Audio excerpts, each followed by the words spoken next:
Bismillahirrahmanirrahim. Assalamualaikum warahmatullahi wabarakatuh. Salam olahraga. Puji syukur kehadirat Tuhan Yang Maha Esa sehingga kita diberikan kenikmatan sehat untuk tetap selalu berkarya. Perkenalkan, nama saya Wahyu Setia Kuscahyaning Putri. Saya merupakan salah satu dosen di Universitas Nahdlatul Ulama Sunan Giri, Fakultas Keguruan dan Ilmu Pendidikan, Program Studi Pendidikan Jasmani, Kesehatan, dan Rekreasi. Saya mengampu beberapa mata kuliah, diantaranya Anatomi, Fisiologi Olahraga 1 dan 2, Biomekanika Olahraga, dan Ilmu Gizi Olahraga. Bidang keahlian saya terfokus pada kepelatihan olahraga dan kesehatan olahraga. Hal ini sesuai dengan riwayat pendidikan saya, S1 Pendidikan Kepelatihan Olahraga yang saya tempuh di Universitas Negeri Surabaya, S2 Ilmu Kesehatan Olahraga yang saya tempuh di Universitas Airlangga. Riwayat penelitian dan pengabdian yang saya lakukan sesuai dengan bidang keilmuan saya, yakni kepelatihan olahraga dan kesehatan olahraga yang saya sesuaikan dengan bidang riset program studi pendidikan jasmani, kesehatan, dan rekreasi. Hal tersebut dapat dilihat pada akun Sinta dan Google Scholar atas nama Wahyu Setia Kuscahyaning Putri. Pada kesempatan kali ini, saya memilih mata kuliah Fisiologi Olahraga yang saya ampu di semester genap. Adapun mata kuliah tersebut merupakan mata kuliah wajib prodi yang wajib ditempuh oleh mahasiswa program studi Pendidikan Jasmani, Kesehatan, dan Rekreasi dengan bobot 2 SKS. Deskripsi mata kuliah Fisiologi Olahraga. Pada mata kuliah ini membekali mahasiswa dalam pemahaman yang lebih kompleks tentang mekanisme fisiologi tubuh akibat dari berbagai aktivitas yang dilakukan, sehingga akan membantu mahasiswa nantinya dalam upaya meningkatkan fungsi fisiologis tubuh secara maksimal. Materi yang disampaikan menggunakan pendekatan problem-based learning. Metode ini diberikan untuk merangsang mahasiswa agar mampu berkomunikasi baik secara individu maupun kelompok dalam penyelesaian suatu masalah. Selanjutnya yaitu menggunakan metode ceramah untuk menjelaskan beberapa materi pengantar. Selanjutnya yaitu tanya jawab. CPMK dalam mata kuliah ini yang pertama, mahasiswa mampu menganalisa hubungan fisiologis tubuh dengan olahraga serta menganalisa hasil secara tepat. Yang kedua, mahasiswa mampu mempraktekkan hubungan fisiologis tubuh dengan olahraga. Yang ketiga, mahasiswa mampu menunjukkan hubungan fisiologis tubuh dengan olahraga. Untuk dapat mencapai kompetensi dalam mata kuliah ini, mahasiswa akan diberikan beberapa materi-materi selama 14 kali pertemuan, meliputi yang pertama, mahasiswa mampu menyebutkan, menunjukkan, serta menjawab fisiologi sel manusia. Yang kedua, mahasiswa mampu menjelaskan, menghubungkan, serta menjawab fisiologi jaringan manusia. Yang ketiga, mahasiswa mampu menyebutkan, menunjukkan, serta menjawab fisiologi organ manusia. Yang keempat, mahasiswa mampu menyebutkan, menunjukkan, serta menjawab fisiologi sistem manusia. Yang kelima, mahasiswa mampu menyatakan, menghubungkan, serta menampilkan tentang sistem tubuh manusia. Yang keenam, mahasiswa mampu menunjukkan serta memperlihatkan mekanisme sistem otot manusia. Yang ketujuh, mahasiswa mampu menampilkan, menanggapi, serta memberikan contoh mekanisme sistem saraf pada tubuh manusia. Yang kedelapan, mahasiswa mampu menarik kesimpulan, mengidentifikasi serta melaporkan hubungan sistem kardiovaskular terhadap fisiologis tubuh melalui aktivitas olahraga. Yang kesembilan, mahasiswa mampu menganalisa, menyelesaikan, serta mencoba memberikan asesmen pengaruh olahraga terhadap fisiologis tubuh manusia. Yang ke-10, mahasiswa mampu menganalisa, mempraktekkan hubungan fisiologi tubuh dengan olahraga serta menunjukkan hasil secara tepat. Dalam perkuliahan fisiologi olahraga, saya mengambil sumber dari buku Guyton and Hall dengan judul Medical Physiology. Yang kedua, saya mengambil buku dari Heru Sarli Lesmana dengan judul Fisiologi Olahraga tahun 2018. Dalam perkuliahan ini terdiri dari 4 komponen penilaian yang akan saya berikan kepada mahasiswa, yaitu meliputi yang pertama, kehadiran tatap muka 40%, tugas 20%, UTS 15%, yang terakhir UAS 25%. Dalam penilaian poin kehadiran dan tugas, dosen diberikan otonomi untuk menentukan indikator penilaian.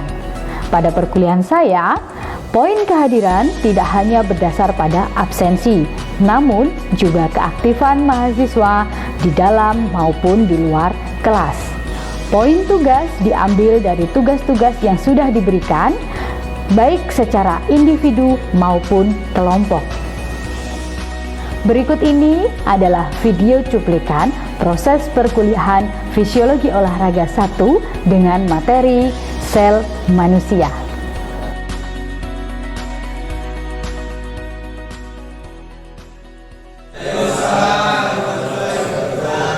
Bagaimana kabarnya hari ini? Sebelum kita mulai perkuliahan, mari kita berdoa terlebih dahulu agar materi yang hari ini saya sampaikan bermanfaat untuk kita semua. Berdoa, mulai.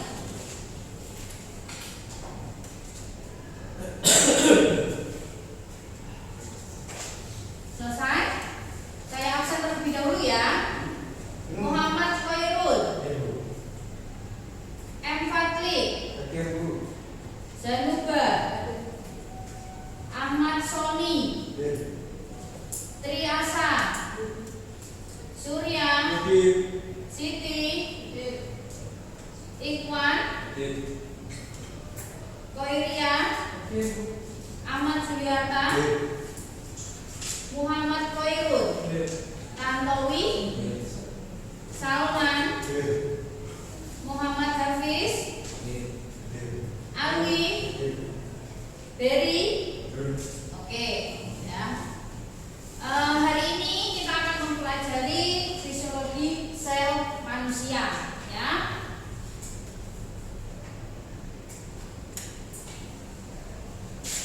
Nah, ini untuk tujuan pembelajarannya ya. Jadi harapan saya ketika nanti selesai mata kuliah materi ini, gitu ya, diharapkan mahasiswa akan mampu, ya, yang pertama, yang kedua nanti menunjukkan serta menjawab, ya, terkait dengan apa? Fisiologi sel manusia. Oke. Nah, sebelum kita ke fisiologi sel manusia, gitu ya, kita pahami dulu tentang tingkat organisme atau tingkat organisasi kehidupan. Ya, ada beberapa. Yang pertama, yang paling kecil yaitu adalah atom. Ya, nih levelnya level 1. Yang kedua itu adalah sel. Ya, yang ketiga itu adalah jaringan. Yang keempat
berhubungan dengan metabolisme. Oke, good. Yang lain? Mas, silakan. Ada yang tahu? Pertumbuhan, good. Ya. Yang lain? Oke, ya. Jadi nih, gambar ini penting. Kenapa? Karena sel, ya, mulai dari kita ada di dalam kandungan, itu dia bertumbuh, ya. Dia bertumbuh dari kecil, ya kan, menjadi seorang anak, gitu kan, ya, dewasa, sampai dengan tua, gitu kan, ya. Ini sangat penting. Ini yang mempengaruhi daripada pertumbuhan, gitu ya. Bagaimana sih kondisi tubuh kita ketika kita remaja, gitu ya? Apakah kondisinya sesuai dengan usia kita, gitu ya? Atau kan kita usianya masih remaja nih, tapi kondisi kita sudah seperti orang yang sudah dewasa, gitu ya? Ini adalah hubungannya dengan sel. Oke, ada pertanyaan di sini? Silakan. Oke, silakan. Apakah sel itu bisa rusak atau bisa mati, Bu? Apakah sel itu bisa rusak atau mati? Oke, sebelum saya menjawab, saya berikan kesempatan dulu nih. Ada yang mau mencoba menjawab? Boleh? Oke, silakan. Bisa disebabkan oleh pola hidup tidak sehat. Bisa. Oke, good. Silakan. Ada lagi Mas? Silakan. Karena hidup selokan Karena kan so bisa ya. dengan mati terus bisa regenerasi kok. Oke, berarti jawabannya apakah bisa mati? Bisa, gitu kan ya? Oke. Ya, nih, ya. Sel itu ya di dalam tubuh kita itu bisa rusak atau bisa mati, atau bisa berkurang, gitu kan ya. Dan juga bisa bertambah, gitu kan ya. Itu terkait dengan proses metabolisme. Ya kan? Terkait dengan proses metabolisme. Oke. Nah, kita ibaratkan seperti ini dulu. Ya. Di sini ada apa ini? Truk, gitu ya. Sel itu kita ibaratkan sebuah truk yang mengangkut, gitu kan ya, sumber-sumber makanan, ya, sumber-sumber energi yang dibutuhkan oleh siapa? Oleh otak, ya kan? Oleh organ, oleh jaringan, oleh sistem, ya. Jadi sel itu diibaratkan sebuah truk, gitu kan ya. Kalau truknya 4, kira-kira kebutuhannya banyak atau enggak yang diangkut? Banyak. Tapi kalau hilang 1, tinggal 3, kebutuhannya berkurang enggak? Berkurang. Jadi kalau sel di dalam tubuh kita berkurang secara otomatis, gitu ya, proses metabolisme di dalam tubuh itu juga akan terganggu. Proses pertumbuhan secara otomatis juga akan terganggu, gitu ya. Nah, lalu bagaimana cara menanggulanginya? Betul tadi, dengan cara pola hidup sehat, tidur cukup, makan makanan yang bergizi, gitu ya.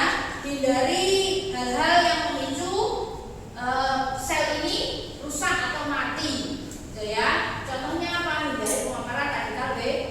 Salah satu kebiasaan yang dapat mematikan sel apa itu? Merokok, minum alkohol, ya, itu dapat memicu terjadinya kerusakan. Oke, jelas ya sampai sini? Oke, kita next. Nah, ini adalah komponen penyusun daripada sel, ya. Ada komponen secara kimiawi, ada organel sel. Oke.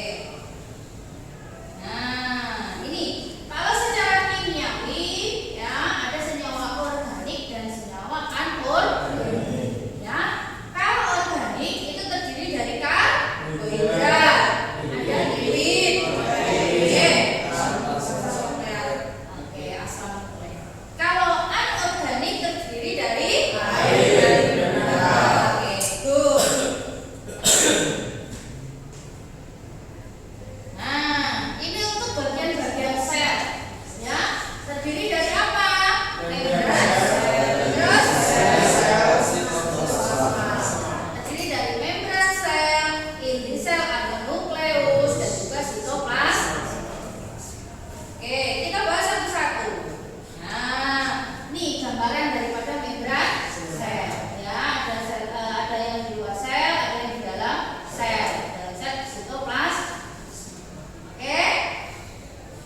obat, ya kan? Seperti kapsul. Tapi di dalamnya itu seperti labirin.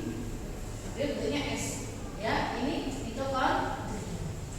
Ya, ada kromosom, pokoknya ini ada matriks ya. Ini untuk partikel ATP, untuk sintesis ATP gitu ya. Nih, fungsinya apa sih? Sebagai tempat respirasi sel, yaitu pembentukan energi.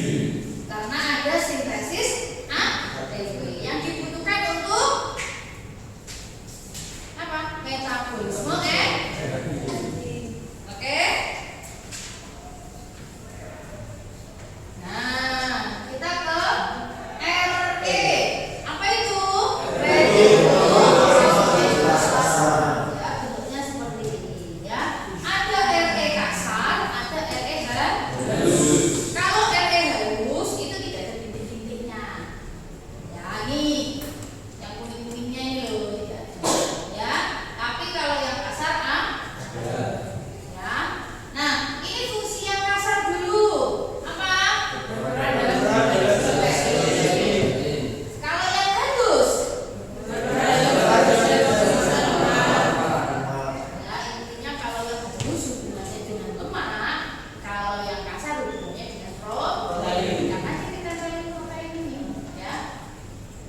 Makanya kan kasar. Oke? Next. Oke. Ini adalah ribosom, ya. Ini yang menempel yang mengandung protein, ya. Ini ribosom bebas, ya. Ini ribosom yang, ya, subunitnya besar atau kecil. Yang terikat kita di sini yang bebas ini, ya. Lepas keluar, ya. Kalau yang terikat di sini dan nempel ini. Oke?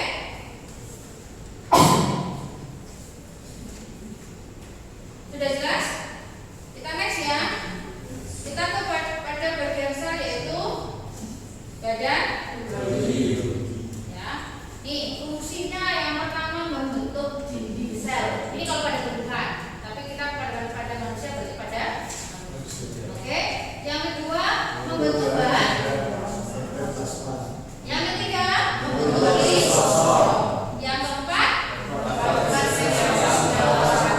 ya, sekresi senyawa, karbolipida dan protein. Oke.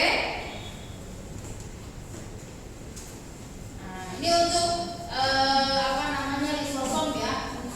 Bentukannya seperti ini. Ya, ini kan sel. Ya, secara keseluruhan lisosomnya pada ini. Ya. Ini strukturnya begini. Ya, ini gambaran. Tapi kalau kita lihat dengan mata telanjang nggak pakai mikroskop nggak kelihatan. Ya, nggak kelihatan gitu ya. Sel aja nggak begitu kelihatan kalau nggak dilihat gitu kan ya. Darah kan kalian tahunya bentuknya ya wis encer kayak air gitu kan ya. Tapi kalau kita pakai mikroskop tuh banyak gitu ya sel-selnya tuh. Oke? Nah, ini fungsinya mencerna makanan, menghancurkan zat-zat asing yang masuk ke dalam sel ya, untuk fagoi, autolisis. Oke? Nah, ini untuk jenis-jenis sel manusia ya. Ada stem cell, bone cell itu apa sih? Bone. Ayo, tadi ada yang sudah jawab betul. Bone. Tulang. Berarti selnya letaknya di mana? Tulang. Oke. Bol. Apa ini? Darah. Kok warnanya merah sama putih? Sel darah merah dan sel darah putih. Oke. Ini muscle. Berarti ini sel yang ada di otot. Atau pinter-pinter semua sejarah ya. Ini fat. Sel? Hah? Lemak. Ya. Skin. Kulit. Kalau skin kulit cari cepat ya. Skin. Ya kan? Skin.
Ya, oke.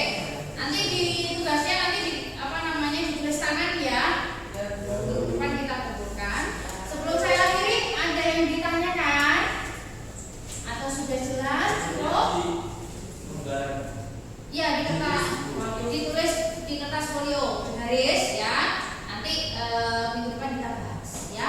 Jenis-jenis yang tadi belum dijelaskan, sel-selnya ya kan, letaknya ada di mana, ya fungsinya nanti untuk apa. Gitu ya. Oke? Ada lagi pertanyaannya?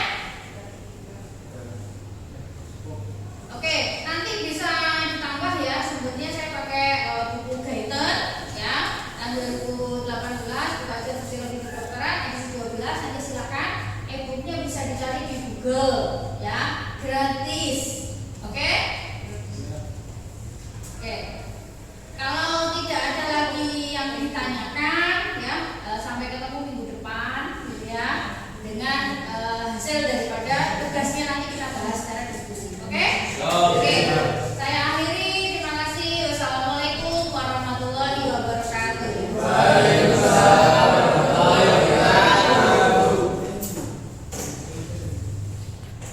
Demikian video singkat cuplikan perkuliahan saya, yaitu mata kuliah Fisiologi Olahraga 1. Semoga memberikan manfaat bagi kita semua. Saya akhiri. Wassalamualaikum warahmatullahi wabarakatuh. Salam olahraga.